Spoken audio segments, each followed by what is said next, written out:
Universal News TV, votre chaîne d'information la plus crédible. Le président Bondakani condamne le comportement malsain de l'Union européenne. Les interventions ambiguës de l'Union européenne dans les affaires du Cameroun attirent de plus en plus l'attention de nombreux Camerounais. Il y a problème lorsque les dynamiques de reconfiguration de nos frontières sont portées par l'extérieur, précise Bondakani. Alors, que cherche l'Union européenne dans les affaires internes du Cameroun? Écoutons maintenant l'intervention du président Bondakani. Écoutons. Alors, président Bondakani, qu'est-ce qu'on dit? Je commencerai d'abord par retourner les amitiés à Madame Denra, oui, une grande dame pour qui j'ai beaucoup de respect. Je voudrais aussi retourner les amitiés à mon ami du Togo, oui, M. Larry, oui, que je salue avec beaucoup de cœur. Je voudrais saluer aussi mon ami Moubarak Yonja, oui, N'Djamena, profond respect. Pour revenir au sujet, je pense que Mme Denra et Maître Biliga ont dit des choses très pertinentes, sur lesquelles je ne voudrais pas revenir parce qu'on n'a pas du temps. Tout à fait. On n'a pas du temps. Je voulais simplement dire à propos que c'est ce qui arrive, Maître Biliga, Mme Denra, lorsqu'on veut décentraliser, fédéraliser, sans décoloniser. C'est aussi simple que ça, c'est pas compliqué. Oui. Ces choses-là arrivent lorsque vous voulez décentraliser, fédéraliser, sans décoloniser. Je me rappelle quand le général de Gaulle vient à Brazzaville pour faire sa fameuse conférence, et après il va lancer l'Union française. La grande Union française, je pense que la fameuse constitution de 58, a dit l'Empire. Est-ce que les gens savent que c'était un projet de fédéralisme? Elle dit que la France considérait que son empire, c'est elle la France, mais les colonies seraient des sortes de petits États fédérés, oui, en pleine colonisation. Donc les concepts de fédéralisme, de décentralisation, ça dit que sont compatibles avec la colonisation. Donc si vous voulez faire une vraie décentralisation et un vrai fédéralisme, décolonisé d'abord, sinon c'est de la pacotille. C'est pour ça que tout ce qu'il a soulevé là, c'est clair. Les questions d'autochtonie, les questions de tous ces conflits-là, c'est clair. C'est pourquoi? C'est parce que nous sommes encore des comptoirs coloniaux. Nous n'avons pas la maîtrise de notre destin. Et par rapport à ce qu'a dit mon ami Larrey, non, la souveraineté n'est pas incompatible avec le panafricanisme. Au contraire, la souveraineté est la pierre angulaire du panafricanisme. Ce sont les États souverains qui se mettent ensemble. Ce n'est pas autre chose. Donc il n'y a pas d'incompatibilité. Le drame, c'est quoi? Le drame, c'est que nous ne sommes pas dans le fétichisme des frontières. Le problème, c'est que si on prend le cas de Touareg, qui est derrière? Alors, lorsque la dynamique d'autonomie ou bien de fédéralisme, c'est ce que vous voulez, ces dynamiques de sécession, sont instrumentalisés, soutenus, portés par l'étranger, les réseaux mafieux internationaux. C'est inacceptable. C'est un recul en arrière de 100 ans. C'est de cela qu'il s'agit. Mais si nous sommes maîtres de notre destin et que nous décidons de reconfigurer nos frontières par nous-mêmes, pour nos intérêts, il n'y a pas de problème à ce niveau. Oui. Il n'y a pas de problème à ce niveau. Donc les choses doivent être claires. Ne mélangeons pas les pédales. Parce que moi, la leçon que je tire de cette affaire de la condamnation catalane est simple. Le parallèle est très clair avec le Cameroun. Il ne faut même pas hésiter. M. Bachir, regardez le silence des États-Unis. Tout à l'heure, Michel a rappelé ça. Ne passez pas dessus comme ça. Silence de l'Union européenne. Le silence de la France. Bref, ce qu'on appelle la communauté internationale autoproclamée. Observez bien leur silence. Le niveau de répression qu'il y a aujourd'hui en Espagne vis-à-vis des Catalans, imaginez que ça aurait été un pays africain. Imaginez que ça aurait été un pays africain. Oui, c'est vrai. Mais imaginez, nous allons, je ne sais pas comment on va faire, mais c'est tellement clair devant nous, les faits sont là. Le niveau de répression qu'il y a aujourd'hui en Espagne, c'est la question catalane. Et ce n'est pas la première fois. Ça aurait été un pays africain. Mais on n'aura pas de paix. Le Cameroun, on a mis le Cameroun, c'est-à-dire on a failli bouler le Cameroun, a dit des pressions extraordinaires pour qu'on libère des gens qui ont commis des infractions claires au Cameroun. Elle dit quand il dit infraction, c'est même poli. Et vous voyez, l'Espagne vient de condamner les gens, pourquoi? Ces gens-là, pourquoi on les condamne, mon cher Bachir? Pourquoi on les condamne? Ben, l'Amérique se tait. Il y a un ambassadeur américain en Espagne, il ferme sa bouche. Pendant qu'au Cameroun, il y a un bavard au Cameroun qui bavard tout. Il passe son temps à bavarder au Cameroun, l'ambassadeur américain. Et l'ambassadeur américain en Espagne qui c'était, pareil pour la France, pareil pour l'Union européenne. La même Union européenne, à l'heure où nous on parle, mon cher Bachir, pendant qu'elle ferme les yeux sur le cas des Catalans. Et moi, ce qui m'intéresse avec les Catalans, c'est même pas le fait que c'est une vieille histoire. C'est que Les gars qu'on condamne là sont élus démocratiquement. C'est ça qui est grave. C'est-à-dire que les leaders catalans sont élus démocratiquement. Oui. Quand il y a élection, ils gagnent. Carles Puigdemont a gagné les élections démocratiquement. Alors on parle encore, on vient de lancer un nouveau mandat international d'arrêt contre Carles Puigdemont.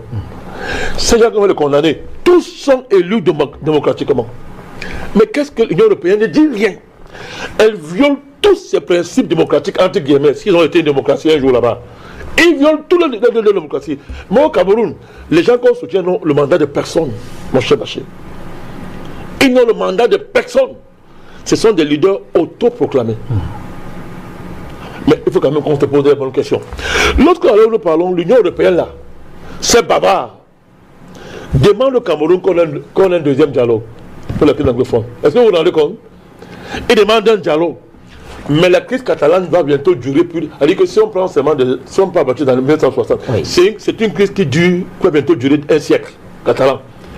L'Union européenne n'a jamais demandé à l'Espagne de dialoguer avec les Catalans. Jamais. Alors nous parlons, jamais. Elle demande un deuxième dialogue pour le Cameroun. Alors Bachir, analysons rapidement ce que ça veut dire. Rapidement, comme vous avez dit.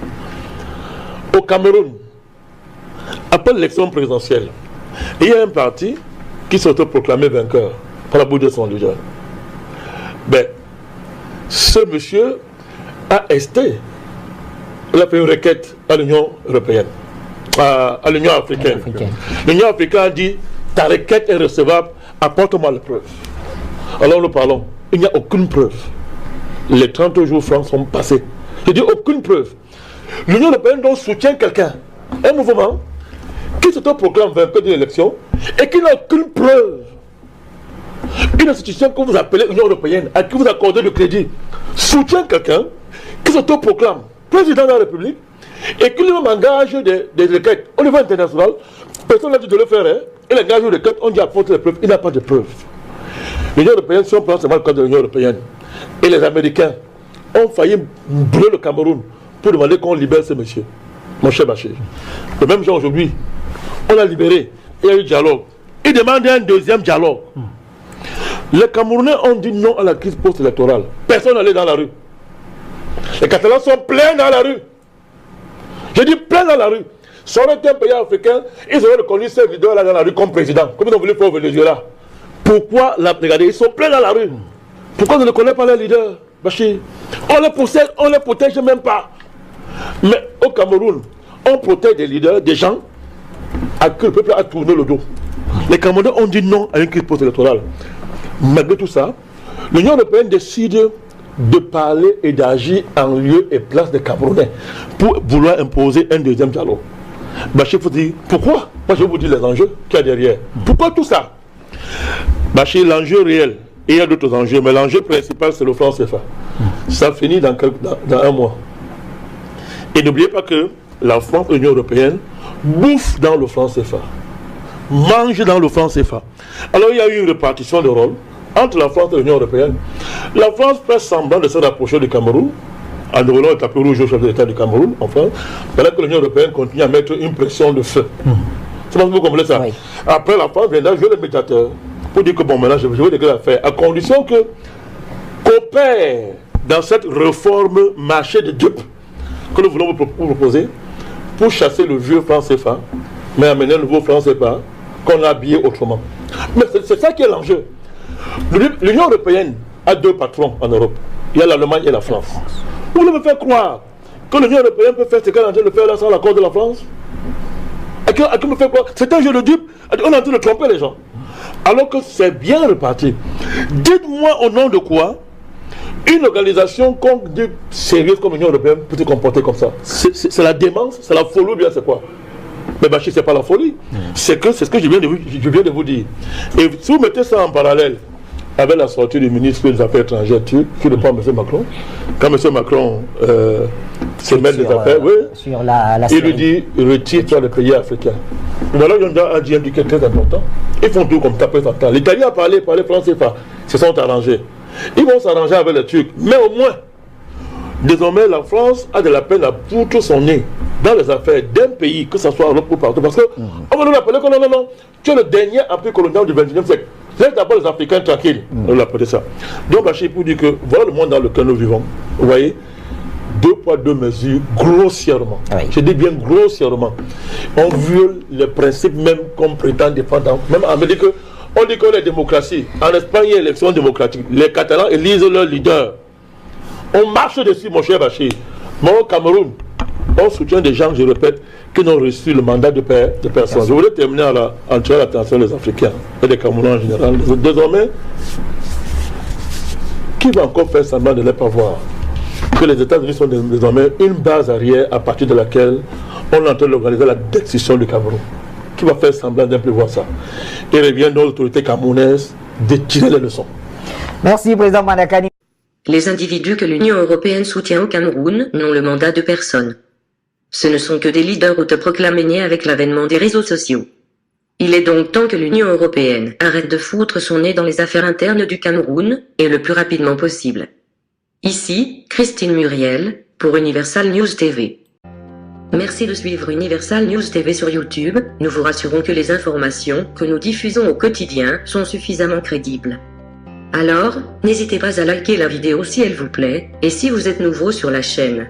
N'oubliez pas de vous abonner et d'activer la cloche de notification pour ne pas rater nos prochaines vidéos.